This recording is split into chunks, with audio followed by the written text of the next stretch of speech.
Good morning to all, myself Saumya Jahangir.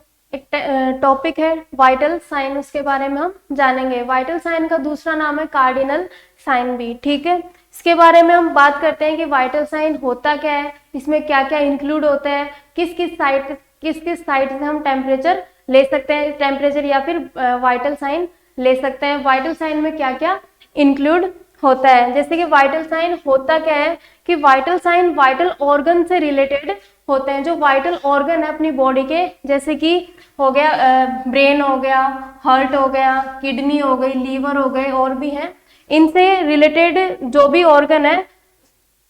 Sorry sir. Next हम बात करते हैं vital sign basic functioning of the body को represent करते हैं। जो बॉडी की बेसिक फंक्शनिंग होती है उसको क्या करते हैं, रिप्रेजेंट करते हैं। और वाइटल साइन क्या है, एक ऑब्जेक्टिव डाटा है। डाटा क्या होते हैं,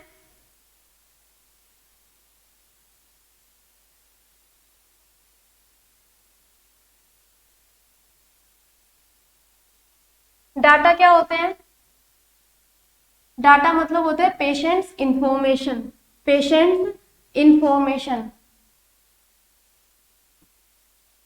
ठीक है, तो डाटा दो टाइप से हो सकते हैं, एक तो होता है सब्जेक्टिव होता है और एक ऑब्जेक्टिव होता है। सब्जेक्टिव और एक ऑब्जेक्टिव होता है। सब्जेक्टिव में होता है कि जो पेशेंट खुद बताता है, जैसे कि मान लो कोई पेशेंट है, घर से कोई किसी को फीवर, हल्का खांसी जुकाम जो भी हो रहा है, वो डॉक्टर के पास गया और डॉक्टर को अपने साइन सिम्टम बताए कि मेरे को हेडेक हो रहा है, ये हो रहा है, वो हो रहा है, वो किस में इंक्लूड होगा, सब्जेक्टिव डाटा में। और ऑब्जेक्टिव डाटा में कि जो नर्स असेस करेगी, जो नर्स क्या क्या असेस कर सकती है, उसका टेम्परेचर असेस करेगी, बीपी असेस करेगी, रेस्पिरेशन असेस करेगी, पल्स असेस करेगी, या फिर कोई भी जैसे ब्लड इन्वेस्टिगेशन है वो भी असेस कर सकती है। इसको हम क्या बोल सकते हैं, ऑब्जेक्टिव डाटा। ठीक है, वाइटल साइन क्या होता है, वाइटल साइन को हिंदी में हम क्या बोलते हैं, प्राण मूलक चिन्ह। ठीक है, वाइटल साइन कौन कौन से होते हैं, वो होते हैं टेम्परेचर होता है, पल्स होती है, रेस्पिरेशन होता है और एक ब्लड प्रेशर होता है। नेक्स्ट, इनकी जो नॉर्मल रेंज कितनी होती है, टेम्परेचर की नॉर्मल रेंज कितनी होती है, 98.6 डिग्री फॉरेनहाइट या फिर सेल्सियस में बात करते हैं तो 30 डिग्री सेल्सियस होती है। और पल्स कितनी होती है, 72 बीट पर मिनट होती है। और अगर रेंज की बात करते हैं तो रेंज भी कितनी होती है, 60 to 100 बीट पर मिनट। ठीक है, नेक्स्ट हम बात करते हैं रेस्पिरेशन। रेस्पिरेशन की नॉर्मल रेंज कितनी होती है, 16 to 20 ब्रीथ पर मिनट, यानी 16 से 20। और ब्लड प्रेशर कितना होता है, 120/80 mm ऑफ Hg। ठीक है, नेक्स्ट हम बात करते हैं, बॉडी टेम्परेचर की। नेक्स्ट हम बात करते हैं बॉडी टेम्परेचर की, जिसको हिंदी में हम बोल सकते हैं तापक्रम। ठीक है, बॉडी टेम्परेचर यानी टेम्परेचर होता क्या है कि डिग्री में मापी गई शरीर की उष्मा, जिसको हीट, उष्मा को हम क्या बोल सकते हैं, हीट। ठीक है, इसको हम क्या बोल सकते हैं, हीट। डिग्री में मापी गई शरीर की उष्मा, जिसको हम क्या बोल सकते हैं, टेम्परेचर। और बॉडी टेम्परेचर है जो निम्न स्थानों से हम ले सकते हैं। कौन कौन से स्थान या फिर कौन कौन सी ऐसी साइट है जिससे हम उसको ले सकते हैं। स्थान बोले तो साइट। ठीक है, माउथ से हम ले सकते हैं, रेक्टम से ले सकते हैं, एक्सिला से ले सकते हैं और ईयर से ले सकते हैं। ठीक है, नेक्स्ट हम बात करते हैं, एक सामान्य वयस्क का माउथ से लिया गया टेम्परेचर 36.7 डिग्री सेल्सियस से 37 डिग्री सेल्सियस के बीच होना चाहिए। और शरीर का टेम्परेचर क्लिनिकल थर्मामीटर से लिया जाता है। ठीक है, अब हम बात करते हैं क्लिनिकल थर्मामीटर कि क्लिनिकल थर्मामीटर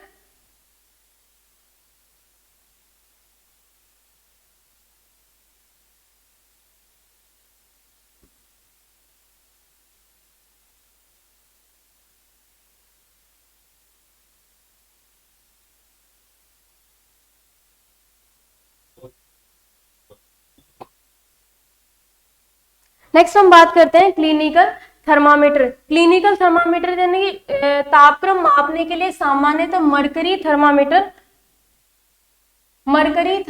थर्मोमीटर का प्रयोग किया जाता है। जैसे कि थर्मामीटर में क्या होता है, ये वाला जो पार्ट है इसको हम क्या बोलते हैं, स्टेम बोलते हैं। और स्टेम का जो आगे वाला छोटा वाला पार्ट होता है उसको हम क्या बोलते हैं, बल्ब बोलते हैं। और जो इसके अंदर बीच के अंदर जो कंटेंट भरा होता है, जो बीच के अंदर ये वाला कंटेंट भरा होता है, इसको हम क्या बोलते हैं, मरकरी बोलते हैं, जिसको हम Hg से डिनोट करते हैं। ठीक है, नेक्स्ट हम बात करते हैं,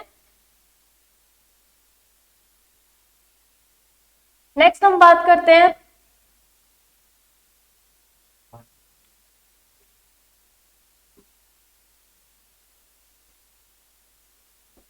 नेक्स्ट हम बात करते हैं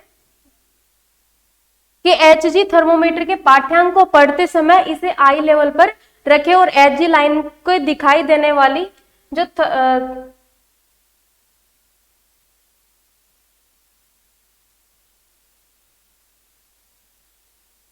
Hg लाइन के दिखाई देने तक थर्मोमीटर को घुमाते रहें और लाइन को एक अंतिम सिरा जहां तक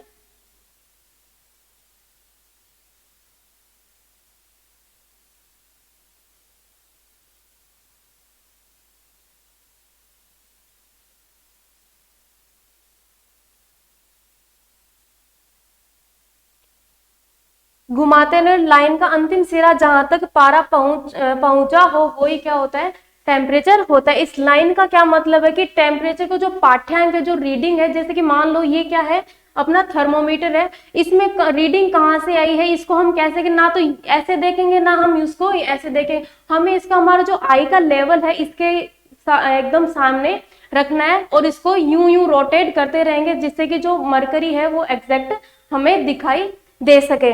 ठीक है, नेक्स्ट हम बात करते हैं थर्मोमीटर के में पारे का यूज क्यों किया जाता है, क्यों इसलिए किया जाता है क्योंकि तापक्रम या फिर टेम्परेचर है, टेम्परेचर में होने वाले हल्के परिवर्तन के प्रति अत्यंत संवेदनशील, संवेदनशील बोले तो अत्यंत सेंसिटिव होता है, और साथ ही तरल, तरल बोले तो लिक्विड होता है, और चमकदार यानी शाइनिंग भी होती है, जिससे हम इजीली हम देख सकते हैं, क्योंकि लीकेज जो चमकेगा वो अलग से ही दिखेगा, इसलिए हम क्या करते हैं, मरकरी का यूज करते हैं। नेक्स्ट हम बात करते हैं क्लीन थर्मोमीटर की, थर्मोमीटर को कैसे क्लीन करते हैं, कैसे का मतलब कि जैसे यूज करने से पहले उसको बल्ब टू स्टेम करेंगे या फिर स्टेम टू बल्ब करेंगे, वो हम बताते हैं कि बिफोर यूज यानी यूज करने से पहले बल्ब टू स्टेम, जैसे कि ये अपना क्या है, थर्मोमीटर है, ऐसा कुछ थर्मोमीटर बताया था, यानी ये तो इसका क्या हो गया, बल्ब हो गया, और ये क्या है, इसका स्टेम वाला पार्ट हो गया। अगर बिफोर यूज यानी कि यूज करने से पहले किसी पेशेंट का है जो थर्मोमीटर टेम्परेचर लेने से पहले हम इसको कैसे यूज करेंगे, बल्ब टू, पहले तो कॉटन स्वैब वगैरह से हम क्या करेंगे, बल्ब टू स्टेम, इस तरीके से हम जाएंगे, इसको क्लीन करेंगे। और यानी आफ्टर यूज यानी कि जैसे कि पेशेंट है उसका हमने टेम्परेचर ले लिया, लेने के बाद क्या करेंगे, उसको स्टेम टू बल्ब, जैसे कि ये वाला पार्ट पहले साफ करेंगे, फिर बाद में इसका जो बल्ब वाला पार्ट है वो बाद में क्लीन करेंगे। ठीक है, नेक्स्ट हम बात करते हैं कि थर्मोमीटर के प्रयोग में सावधानियां, कि कौन कौन सी ऐसे सावधानी, कौन कौन से प्रिकॉशंस है वो थर्मोमीटर को यूज करने में हम ले सकते हैं। तो फर्स्ट पॉइंट है हमारा, पारे को बल्ब में उतारने के लिए थर्मामीटर के स्टेम को ऊपरी हिस्से पर मजबूती से पकड़े और कभी इसे बल्ब से न पकड़े, और कलाई को जल्दी जल्दी झपटकर पारे को नीचे उतारे। इसका कहने का मतलब है कि जब भी हमको टेम्परेचर लेना है तो इसका जो ये वाला पार्ट है, ये क्या है, जैसे कि ये वाला पार्ट है इसका, ये क्या हो गया, ये बल्ब वाला पार्ट हो गया, और इधर वाला पार्ट क्या हो गया, इसका स्टेम वाला पार्ट हो गया। स्टेम वाले पार्ट से हमें क्या करना है, इसको अपने हाथ से इसको पकड़ना है और यूं झपटना है। ठीक है, एकदम स्ट्रोंगली पकड़ के मजबूती से पकड़ेंगे। अगर हम थोड़ा सा ढिलाई बरत लिए तो इसमें क्या होगा, ये टेम्परेचर जो थर्मामीटर है वो गिर भी सकता है। ठीक है, तो इसको कलाई से हम जल्दी से यूं तो इस तरीके से हम झपट लेंगे ताकि जो मरकरी है वो उसमें उतर सके। ठीक है, नेक्स्ट पॉइंट हमारा, ध्यान रखिए कि थर्मोमीटर जमीन पर न गिरे या किसी वस्तु से टकराए नहीं। थर्मोमीटर को झपटने से पहले आसपास की वस्तुओं को हम वस्तुओं को दूर हटा लेंगे। यानी कि जब भी हम इसको यूं झपटेंगे तो हमारे जो आसपास में है, जैसे कि हॉस्पिटल में बेड वगैरह है, कोई विंडो वगैरह आ गई, कुछ भी आ गया है, तो वो आसपास में हमें पहले ऑब्जर्व कर लेना कि हम यूं झपटने के साथ ही ये जो अपना जो थर्मामीटर है किसी वस्तु से टकराए नहीं, इससे थर्मामीटर का भी नुकसान हो सकता है। अदरवाइज अगर कोई पास में खड़ा है तो उस इंसान को भी लग सकती है। ठीक है, नेक्स्ट हम बात करते हैं, नेक्स्ट पॉइंट है हमारा कि थर्मोमीटर को कभी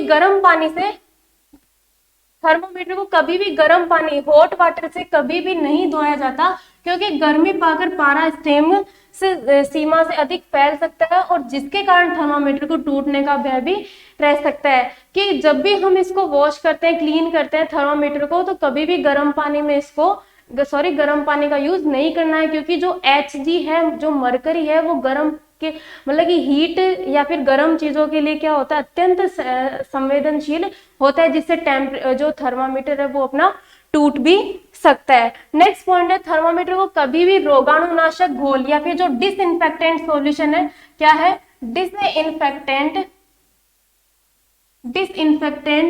सॉल्यूशन है, उसमें रखकर स्टोर ना करें। जैसे कि कोई भी सॉल्यूशन है, जैसे कि किसी कंटेनर में कोई भी सॉल्यूशन है डिसइंफेक्टेंट में, तो इसमें जो थर्मामीटर है उसको क्या है, डुबो के नहीं रखना है अपने को। ठीक है, साफ पानी से अच्छी तरह से धोकर बल्ब एवं स्टेम को सुखा लें और थर्मामीटर को उसके केस या फिर पात्र में इस प्रकार रख दें कि बल्ब के नीचे की नर्म या फिर चिकनी सतह या फिर कॉटन पर टिका दे। इस लाइन का मतलब क्या है कि कभी भी थर्मामीटर को किसी भी एक डिसइंफेक्टेंट सॉल्यूशन के अंदर डुबो के नहीं रखना है, और इसको जब भी हम क्लीन वाटर से साफ करेंगे और साफ करके हमें इसको ड्राई करना है। ड्राई मतलब उसको सुखा लेना है, और सुखा के हम जो बल्ब वाला पार्ट है, ये वाला पार्ट क्या है इसका, बल्ब वाला पार्ट है, ये क्या है इसका, स्टेम वाला पार्ट है। तो जैसे हम जो इसका बॉक्स आता है उसके अंदर जो बल्ब वाला जो नीचे का हिस्सा जो टिकना चाहिए, उसके जो सतह होगी वो क्या होगी, एकदम नर्म होनी चाहिए।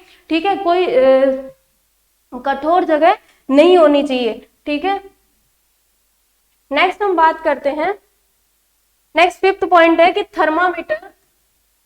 थर्मामीटर कभी भी ऐसे व्यक्ति के मुंह में ना रखे जो आपके निर्देशों को समझने में असमर्थ हो, या फिर जो थर्मामीटर को मुंह में नियत स्थान पर रखने में सक्षम ना हो और मुंह में थर्मामीटर को टूटने का भय रहता हो एवं यह खतरा हो सकता है।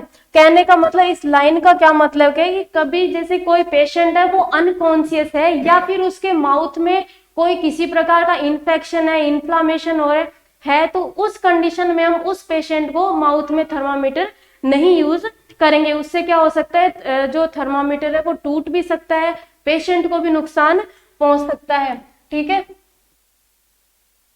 नेक्स्ट पॉइंट है, सिक्स पॉइंट है हमारा, सिक्स पॉइंट है, कई लोगों के बीच यदि एक ही थर्मामीटर प्रयुक्त हो तो उसे प्रत्येक उपयोग के पश्चात साबुन और पानी से अच्छी तरह से धोना चाहिए, और निम्नांकित किसी अच्छे रोगाणुनाशक से निम्न सांद्रता तथा दिए समय के अनुसार विसंक्रमित का मतलब क्या है, डिसइंफेक्टेंट करना चाहिए। कहने का मतलब किसी जो कई लोगों में एक ही थर्मामीटर का यूज करते हैं, तो उस थर्मामीटर को हमें क्लीन करना है। तो जैसे क्लीन किसकी सहायता से, किसकी हेल्प से कर सकते हैं, जैसे कुछ रोगाणुनाशक होते हैं, जैसे डिटोल हो गया, सेवलोन हो गया, लाइजोल हो गया, फेरजिनोल हो गया, इनके हमें ये क्या लेनी है, सांद्रता बोले तो कंसंट्रेशन। ठीक है, कंसंट्रेशन हमें ये लेनी है, और इसका जो समय है वो इतना लेना है, 5 मिनट, इसका 3 मिनट, 5 मिनट, जो भी है इसके अनुसार आप ले सकते हो। ठीक है, नेक्स्ट हम बात करते हैं कि सेल्सियस और फ़ारेनहाइट मापने का जो फॉर्मूला होता है वो कैसे होता है, कि बॉडी टेम्परेचर सेल्सियस से और फ़ारेनहाइट दोनों पैमानों में हम क्या कर सकते हैं, इसको एक्सचेंज कर सकते हैं। ठीक है, तो उसका जो फॉर्मूला है वो क्या होगा वो भी हम बता देते हैं कि इसका फॉर्मूला क्या होता है कि फ़ारेनहाइट से सेल्सियस में जाते हैं तो इसको परिवर्तन करने का सूत्र कौन सा होता है, ये वाला होता है कि C = F-32 इंटू 5/9, और इसका सेल्सियस पैमाने से फ़ारेनहाइट पैमाने में परिवर्तन करने का सूत्र कौन सा होगा, फ़ारेनहाइट = C बोले तो सेल्सियस इंटू 9/5 प्लस 32। जैसे कि मान लो कि इसमें फॉर्नेट दे कितना भी दे रखा हो, जितना भी फॉर्नेट दे रखा हो, जैसे कि फॉर्नेट 0 दे रखा है, 0 से सॉरी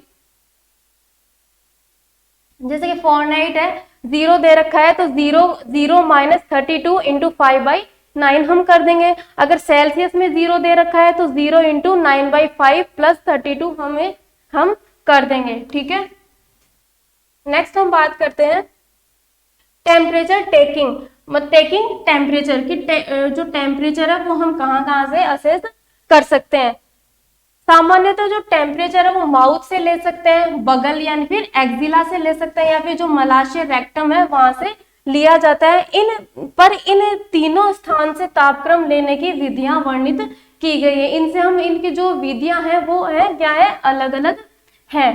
ठीक है, तो हम कौन कौन सी विधि है उसके बारे में हम जानेंगे। सबसे पहले हम ओरली की बात करते हैं, यानी माउथ से टेम्परेचर ले रहे हैं तो उसकी क्या विधि होगी। ठीक है, इसके अंदर क्या होगा, अधिकांश व्यक्तियों का जो टेम्परेचर है माउथ के द्वारा या फिर ओरली मापा जाता है। यही तापक्रम मापने की सबसे सरल विधि है। सबसे इजी जो विधि कौन सी है, टेम्परेचर जो माउथ से टेम्परेचर लेते हैं वो क्या है, सबसे इसकी सरल विधि है। यदि पेशेंट बेहोश हो या फिर 5 साल से कम उम्र का हो या फिर व्याकुल या फिर भ्रमपूर्ण, कहने का मतलब कोई कंफ्यूज्ड वाला पेशेंट हो तो माउथ से टेम्परेचर मुख्य मार्ग की अपेक्षा अन्य विधि से लिया जाना चाहिए। कि इसका कहने का मतलब है कि अगर कोई व्यक्ति ऐसा है जो उसको ओरली टेम्परेचर नहीं ले पाते, जैसे 5 साल के कम उम्र का बच्चा हो गया, क्योंकि उसको समझाना थोड़ा मुश्किल होता है, या फिर कोई कंफ्यूज्ड पेशेंट हो, कोई मेंटली रिटार्डेड पेशेंट हो, ठीक है, यदि कोई बेहोश पेशेंट हो तो उसका तो हम माउथ से नहीं ले पाएंगे, इसलिए हम उसका अदर साइड से टेम्परेचर लेंगे, माउथ से ना लेके। ठीक है, नेक्स्ट हम बात करते हैं, नेक्स्ट पॉइंट हमारा कि टेम्परेचर लेने के लिए 15 से 30 मिनट, कितना 15 से 30 मिनट प्रतीक्षा करनी चाहिए ताकि तापक्रम सही आना सुनिश्चित हो सके। मुख से या फिर ओरली टेम्परेचर लेने की विधि इस प्रकार है कि माउथ से टेम्परेचर कैसे लेंगे, कि जब भी हम किसी भी साइड से टेम्परेचर ले तो सबसे पहले हमें क्या करना है, हैंड वॉशिंग करनी है। कोई भी प्रोसीजर हो सबसे पहले हमें क्या करना है, उसको हैंड वॉशिंग करनी है। तो हैंड वॉशिंग हमने कर ली, उसके बाद क्या करेंगे, थर्मामीटर को झटका देकर या फिर तेजी से हिलाकर पारे को 35 डिग्री सेल्सियस से नीचे उतारेंगे। जैसे अभी मैंने बताया था, झटका देकर उसका जो टेम्परेचर मरकरी है वो अगर जमा हुआ है तो उसको हम नीचे उतारेंगे। नेक्स्ट थर्मामीटर को रोगी की जीभ के आधार पर, यानी कि जो थर्मामीटर है अपनी जो टंग होती है, टंग के नीचे उसको रखते हैं। नेक्स्ट पॉइंट है हमारा कि थर्मामीटर को उसके स्थान पर बनाए रखने के लिए रोगी से उसे होठों से पकड़कर रखने को कहे। ध्यान रखें कि रोगी थर्मामीटर को दांतों से नहीं पकड़े। थर्मामीटर को इस प्रकार कम से कम 3 मिनट तक यथास्थान पर लगा के रखना है। कहने का मतलब कि जो थर्मामीटर है हमने टंग के नीचे रखा है तो टंग के नीचे उसको लिप्स से होल्ड करना है, ना कि अपने टीथ से उसको होल्ड करना है। ठीक है, क्योंकि अगर टीथ से हम होल्ड करते हैं तो जो थर्मामीटर है वो टूट सकता है और हमें भी नुकसान हो सकता है। ठीक है, नेक्स्ट पॉइंट है, इसके पश्चात थर्मामीटर को रोगी के मुंह से बाहर निकालें और तापक्रम का पाठ्यांक देखें। ठीक है, उसके जो 3 मिनट का समय होता है कि माउथ में 3 मिनट तक उसको जो थर्मामीटर वो रखेंगे, और रखने के बाद क्या करेंगे, उसको बाद में हम उसका रीड करेंगे अपने आई लेवल पे। ठीक है, कि टेम्परेचर कितना आया है। नेक्स्ट पॉइंट हमारा, थर्मामीटर को साबुन के गुनगुने पानी या गर्म नहीं होना चाहिए पानी, इसके घोल से साफ करें और ठंडे पानी से धोएं। विसंक्रमित घोल से विसंक्रमित कर एवं सुखाकर ड्राई स्थान पर सुरक्षित रख दें। कि थर्मामीटर को क्या करना है, गुनगुने पानी से धोना है। सोप का यूज कर सकते हैं और पानी गर्म नहीं होना चाहिए, क्योंकि जो थर्मामीटर के अंदर जो मरकरी है वो हीट के लिए क्या होता है, सेंसिटिव होता है। और फिर उसको ड्राई करके, विसंक्रमित बोले तो डिसइंफेक्टेंट करके उसको सुरक्षित स्थान पर रख देंगे। नेक्स्ट है कि अपने हाथ धोएं तथा जो तापक्रम है, टेम्परेचर है वो रिकॉर्ड करें। ठीक है, नेक्स्ट पॉइंट हमारा, नेक्स्ट पहले ये तो क्या था अपना माउथ से टेम्परेचर, क्योंकि मैंने साइट बताई थी माउथ से ले सकते हैं, एक्जिला से ले सकते हैं, रेक्टम से ले सकते हैं। तो अपना माउथ से जो माउथ से टेम्परेचर लेने की विधि है वो क्या होती है, कंप्लीट होती है। नेक्स्ट हम बात करते हैं एक्जिला से टेम्परेचर लेने की क्या विधि होती है। ठीक है, इसमें हम बात करते हैं कि अपना पहला पॉइंट है कि बगल से टेम्परेचर, बगल बोले तो एक्जिला, ठीक है, कि एक्जिला से टेम्परेचर लेने के लिए थर्मामीटर को रोगी की भुजा के नीचे अर्थात बगल या फिर एक्जिला में रखा जाता है। यद्यपि इस विधि में पूर्णतः सही तापक्रम नहीं आ पाता है, लेकिन मुख में इन्फ्लामेशन या फिर प्रदाह होने अथवा रोगी के व्याकुल अथवा भ्रमपूर्ण स्थिति हो या फिर बेहोश होने की कंडीशन में इसका यूज करते हैं। जैसे कि मैंने बताया था कि ओरली टेम्परेचर कब नहीं ले पाते हैं, जब या कोई पेशेंट व्याकुल हो, व्याकुल बोले तो कोई मेंटली रिटार्टेड हो, कंफ्यूज्ड हो या फिर बेहोश हो। ठीक है, इस कंडीशन में हम क्या करते हैं, माउथ से टेम्परेचर नहीं ले पाते हैं तो हम क्या करेंगे, एक्जिला या फिर रेक्टम से लेंगे। तो अगर माउथ में कोई इन्फ्लामेशन हो रहा है, कोई किसी प्रकार का इन्फेक्शन है जिससे हम क्या जो टेम्परेचर है वो नहीं ले पाते हैं, तो हम किससे लेंगे, एक्जिला से हम लेंगे। ठीक है, नेक्स्ट पॉइंट है कि बगल से लिया गया टेम्परेचर एक्सिलरी टेम्परेचर मुख से लिए गए टेम्परेचर से लगभग 0.5 डिग्री कम आता है। एक्सिलरी टेम्परेचर लेने की विधि इस प्रकार है। अब एक्जिला की देख लेते हैं कि इसकी क्या विधि है। ओरली की हमने देख ली, अब इसकी देखते हैं। तो इसमें भी क्या करेंगे, सबसे पहले हम हैंड वॉशिंग करेंगे। ठीक है, हैंड वॉशिंग कर ली, उसके बाद में क्या करना है, मुंह से टेम्परेचर लेने की क्रिया के समान ही थर्मामीटर को तैयार किया जाता है। यानी कि जो विधि हमने ओरली या फिर माउथ से टेम्परेचर लेने में ली थी, वही विधि क्या होते हैं, एक्जिला में सेट करेंगे हम। ठीक है, कि रोगी की भुजा के नीचे बगल को किसी कपड़े से शुष्क कर बगल में थर्मामीटर को लगाएं, क्योंकि अपने जो बगल है, एक्जिला है, उसमें क्या होते हैं, सबसे ज्यादा पसीने आते हैं। तो पहले हमें इसको क्या करना है, ड्राई करना है, किसी सूखे कपड़े से या फिर कॉटन वगैरह से किसी का हम यूज कर सकते हैं। नेक्स्ट पॉइंट है, रोगी से अपनी भुजा कसकर पकड़कर और वक्ष पर रखने को कहें ताकि थर्मामीटर को सही जगह पर रहे। बच्चों में थर्मामीटर को इस प्रकार 5 मिनट तक और वयस्क में 8 मिनट तक लगा रहने दे। जैसे कि बगल में थर्मामीटर लगाकर उसको वक्ष, जैसे कि यहाँ से इसको टच करके रखना है ताकि वो जो थर्मामीटर है वो हिले नहीं और उसकी रीडिंग भी सही आ सके। और इसका टाइम कितना है,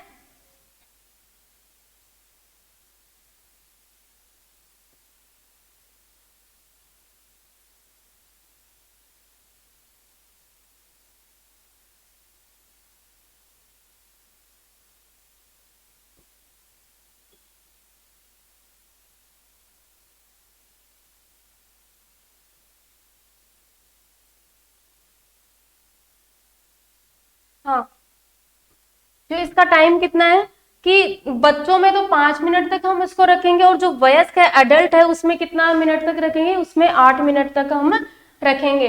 ठीक है, नेक्स्ट पॉइंट है तत्पश्चात, यानी उसके बाद क्या करना है, उसके बाद थर्मामीटर को बाहर निकाले और जो टेम्परेचर रीड करें और थर्मामीटर को क्या करना है, क्लीन करना है और उसको डिसइंफेक्टेंट करना है। फिर हमें उसको वापस हमें क्या करना है, हैंड वॉशिंग करनी है। ठीक है, अब हम बात करते हैं रेक्टल से टेम्परेचर। हमने ओरली भी देख लिया, एक्जिला से भी देख लिया, अब रेक्टल में और देख लेते हैं कि रेक्टम से टेम्परेचर लेने की क्या विधि होगी। टेकिंग रेक्टल टेम्परेचर की, रेक्टल से टेम्परेचर लेने की विधि की, रेक्टल बोले तो मलाशय। ठीक है, मलाशय से लिया गया तापक्रम टेम्परेचर, रेक्टल टेम्परेचर सबसे सही माना जाता है क्योंकि वहां पे ब्लड सप्लाई बहुत ज्यादा होती है। ठीक है, इस विधि में उपयोग प्राय शिशुओं या फिर उन बच्चों के लिए किया जाता है जो थर्मामीटर को माउथ से पकड़ नहीं पाते अथवा तथा थर्मामीटर को चबा या फिर तोड़ सकते हैं।